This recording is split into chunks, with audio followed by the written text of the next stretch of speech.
அஸ்ஸலாமு அலைக்கும் வரஹ்மத்துல்லாஹி வபரகாத்துஹ். அளவற்ற அருளாளனும் நிகரற்ற அன்புடனுமாகிய அல்லாஹ்விற்கு எல்லா புகழும். ஏக இறைவனின் சாந்தியும் சமாதானமும் நம் அனைவரின் மீதும் என்றென்றும் உண்டாவதாக. ஆமீன். அல்ஹம்துலில்லாஹ். லாஸ்ட் வீடியோவில் யாரெல்லாம் எனக்கு துவா செய்யுங்க அப்படின்னு சொல்லியிருந்தீங்களோ அந்த ஒவ்வொருத்தருக்காகவே நாங்கள் துவா செஞ்சோம். எங்களுக்காக நீங்கள் துவா செய்யுங்க. ஒரு முஸ்லீம் இன்னொரு முஸ்லீமுக்காக மறைமுகமாக துவா செய்யும் போது அல்லாஹ் தாலா அந்த துவா உடனே கபல் செய்கிறான். மேலும் பக்கத்தில் ஒரு வானவன் நின்று கொண்டு யா அல்லாஹ் இவருக்கும் அதே போல் கொடு அப்படின்னு சொல்கிறாங்க. எனவே துவாவின் மூலம் ஒன்றிணைவோம் இன்ஷா அல்லாஹ். இன்றைக்கி நம்ம என்ன பார்க்க போகிறோம் அப்படின்னா, கடுமையான சோதனை கஷ்டம் இது வந்துடுச்சுன்னா நம்ம உடனே என்ன தெரியுமா செஞ்சிடுறோம், அழுதுட்டு அதை பெரிய கஷ்டமாக இந்த உலகத்திலே நம்மளுக்கு தான் பெரிய கஷ்டம் வந்துருச்சு அப்படிங்கிற மாதிரி உட்கார்ந்து மன உளைச்சலுக்கு ஆளாகி அப்படியே உட்காந்துடுறோம். ஆனால் அந்த மாதிரி பண்ணுறனால நம்மளுக்கு எதுவுமே நடக்க போகிறது கிடையாது. ஏன்னா தட்டப்படக்கூடிய கதவுகள் மட்டும்தான் திறக்கப்படும், கேட்கறது மட்டும்தான் கிடைக்கும். அதனால இறைவன்கிட்ட மன்றாடி அந்த நேரத்தில் நம்ம தொழுது இறைவன்கிட்ட போய் நெருங்கி அவன்கிட்ட நம்ம கேட்கும்போது அல்லாஹ் நம்மளுக்கு மிக சிறந்த ஆறுதலை கொடுப்பான். அது மட்டும் இல்லாமல் உதவியையும் கொடுப்பான். நிச்சயமாக அல்லாஹ்வின் புறத்திலிருந்து மட்டும்தான் நமக்கு உதவி கிடைக்கும். யாருமே நம்மளுக்கு உதவி செய்யவே முடியாது. அதனால் சோதனையான நேரத்தில் நம்மளால் தாங்கவே முடியலடா அல்லா அப்படிங்கிற நேரத்தில் 2 ஒது செஞ்சுட்டு 2 ரக்காத் நஃபீலோ அந்த டைமில் என்ன தொழுகை இருக்கோ அதை தொழுகுங்க. இல்லைனா நஃபீல் அந்த டைம் என்ன தொழுகை இல்லை அப்படின்னா நஃபீல் தொழுதுட்டு அல்லாஹ்விடத்தில் மன்றாடி அழுது கேட்டோம் அப்படின்னா நம்மளுடைய தேவைகளை அவன் பொறுப்பேற்றுக்கிறான். அல்லாஹ் தஆலா சொல்கிறான், என்கிட்ட யார் பொறுப்பை சாட்டுறாங்களோ அவங்கள நான் நேசிக்கிறேன் அப்படின்னு சொல்கிறான். இது மாதிரி எப்போவுமே நம்ம கூட அல்லாஹ் இருக்கான் அப்படிங்கிற தாட் நம்மளுக்கு எப்போவுமே இருக்கணும்.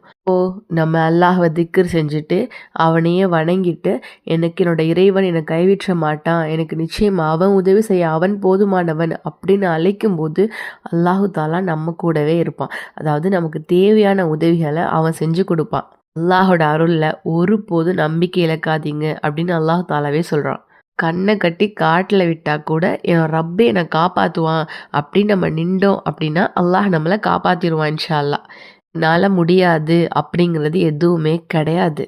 அதனால் உட்காந்து ஃபீல் பண்ணிவிட்டு கவலைப்பட்டுட்டு கஷ்டப்பட்டுட்டு கண்ணீர் செஞ்சிட்டு இருக்காம அந்த கண்ணீர் துளிகளை நம்மளோட சஜிதாவில் போய் நம்ம அந்த கண்ணீர் சிந்தணும் அப்படின்னாவே அல்லாஹு தாலா அதில் ஒரு பெரிய மாற்றத்தை நம்மளுக்கு ஏற்படுத்தி கொடுப்பான். இன்றைக்கி ஒரு சிறந்த ஒரு தொழுகை தான் பார்க்க போகிறோம். அதாவது நஃபில் தொழுகை. இந்த தொழுகையை சூரத்துல் அப்ரார் அப்படிங்கிற ஒரு கிதாபில் மார்க் அறிஞர்கள் சொல்லி கொடுத்துருக்காங்க.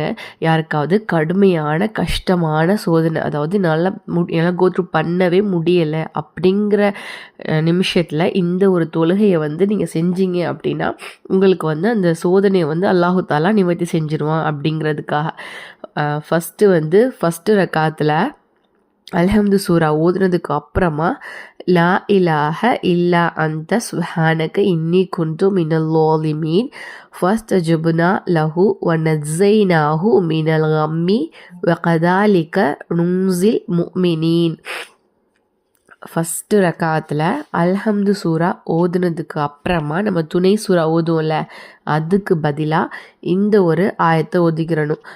லா இலாஹ இல்லா அந்த சுப்ஹானக இன்னி குன்து மினல் லாலிமீன் ஃபஸ்தஜப்னா லஹு வ நஜ்ஸைனாஹு மினல் கம்மி வ கதாலிக நுன்ஸில் முஃமினீன்.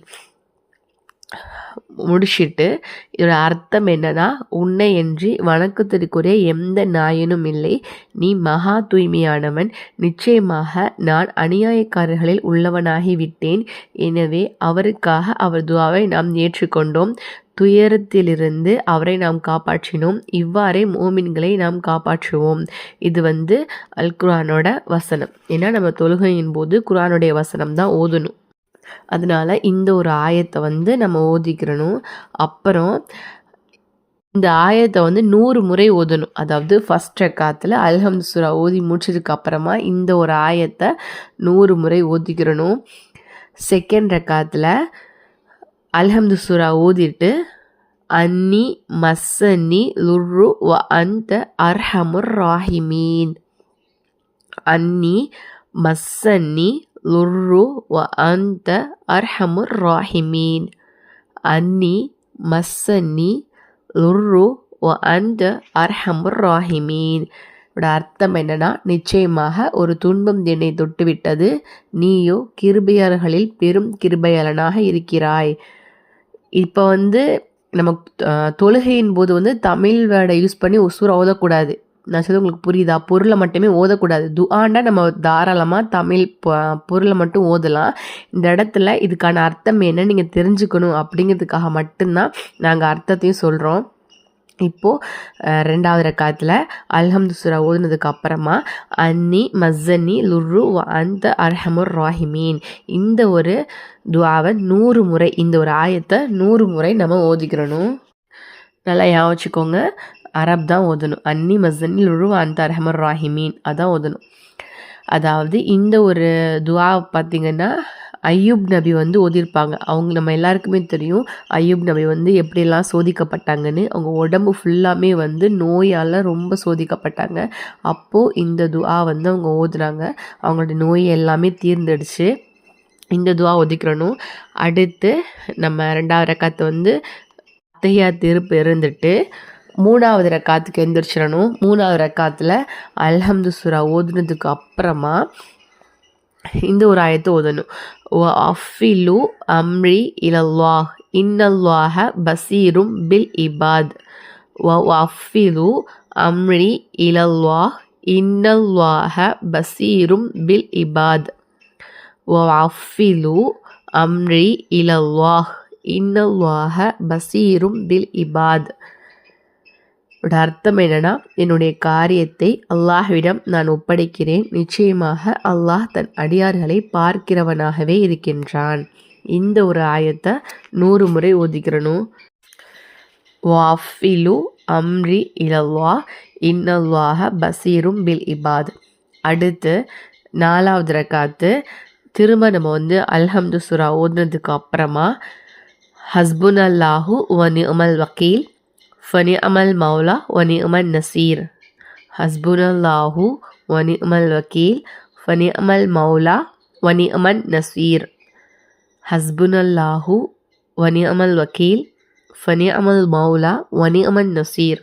இதோட அர்த்தம் என்னன்னா, அல்லாஹ் எங்களுக்கு போதுமானவன், பொறுப்பேற்பவர்களில் உதவி செய்வதில் அவன் மிக நல்லவன், பாதுகாப்பவனாக அவன் மிக நல்லவன், இன்னும் உதவியானவனாவன் அவன் மிக நல்லவன். இதை 100 முறை ஓதி முடிச்சுட்டு நம்ம சஜ்ஜா செஞ்சு தொழுகையை முடிச்சுக்கிறணும். தொழுகை முடிச்சுட்டு அப்படியே சஜ்ஜாவில் விழுந்து அன்னி மஅலூபுன் ஃபன் தசீர், அன்னி மஅலூபும் ஃபன் தசீர், அன்னி மஅலூபும் ஃபன் தசீர், நிச்சயமாக நான் தோல்வியுற்றவனாக இருக்கின்றேன், ஆகவே இவர்களை எனக்காக நீ பழிவாங்குவாயாக. இந்த ஒரு ஆயத்தை 100 முறை நம்ம ஓதிடணும். ஓதிட்டு அப்படியே சஜ்தாவில் இருந்தே உங்களுடைய தேவைகள், உங்களுடைய ஹலாலான ஹாஜத்துக்களை இறைவனிடத்தில் சொல்லி மன்றாடுங்க. இன்ஷா அல்லாஹ் கண்டிப்பாக அந்த துஆ கபூலாகும். இது ரொம்பவே அனுபவபூர்வமான ஒரு அமலாக நிறைய பேருக்கு இருக்குது. ஈலாஹில் மசாயில் அப்படிங்கிற ஒரு கிதாப்லேயும் சொல்லப்பட்டிருக்கு, தூஃபத்துல் அப்ரார் அப்படிங்கிற கிதாப்லேயும் சொல்லப்பட்டிருக்கு. இன்ஷா அல்லாஹ் கண்டிப்பாக இறைவனை முழுமையாக நம்பி இந்த ஒரு உங்களோட சோதனை போகிறதுக்காக இறைவனிடத்துல துஆ செய்யுங்க. இன்ஷா அல்லாஹ் நம்ம அனைவருக்குமே என்ன கேட்குறோமோ அந்த ஹலாலான ஹாஜத்துகள் நிறைவேற்றி தருவான். விஷயந்தான் இறைவனிடத்துல கையேந்தும் போது இறைவா கண்டிப்பாக எனக்கு தானே இறைவன் கொடுத்துருவான் அப்படிங்கிற நம்பிக்கை மட்டும் நம்மளுக்கு தெளிவாக இருந்தால் போதும். நம்பிக்கை மட்டும் நம்ம மனசில் தெளிவாக இருந்து நம்மளுடைய ஈமான் உறுதியாக இருந்துச்சு, என்னோட இறைவன் எந்த சூழ்நிலையிலுமே என்னை கைவிட மாட்டான் அப்படின்னு நம்ம தெளிவாக இருந்தோம் அப்படின்னா அல்லாஹ் நம்மளை எந்த சூழ்நிலையிலுமே கைவிடவே மாட்டான். நம்ம என்ன கேட்குறோமோ அதை நம்ம மனசில் நினைக்கும் போதே அவன் நம்மளுக்கு தந்துடுவான். அல்லாஹ் சோதனை காலத்தில் இந்த ஒரு தொழுகையை தொழுது இந்த முறையில் செஞ்சு பாருங்கள். அல்லாஹ் நம் அனைவருக்கும் ஜன்னத்துல் ஃபிர்தௌஸ் உயர்ந்த சொர்க்கத்தை தருவான். நான் துஆ செய்தவளாக விடை பெறுகிறேன். இது யாருக்கெல்லாம் பயனுள்ளது அப்படின்னு நினைக்கிறீங்களோ அவங்க கூட கண்டிப்பாக ஷேர் பண்ணிக்கோங்க.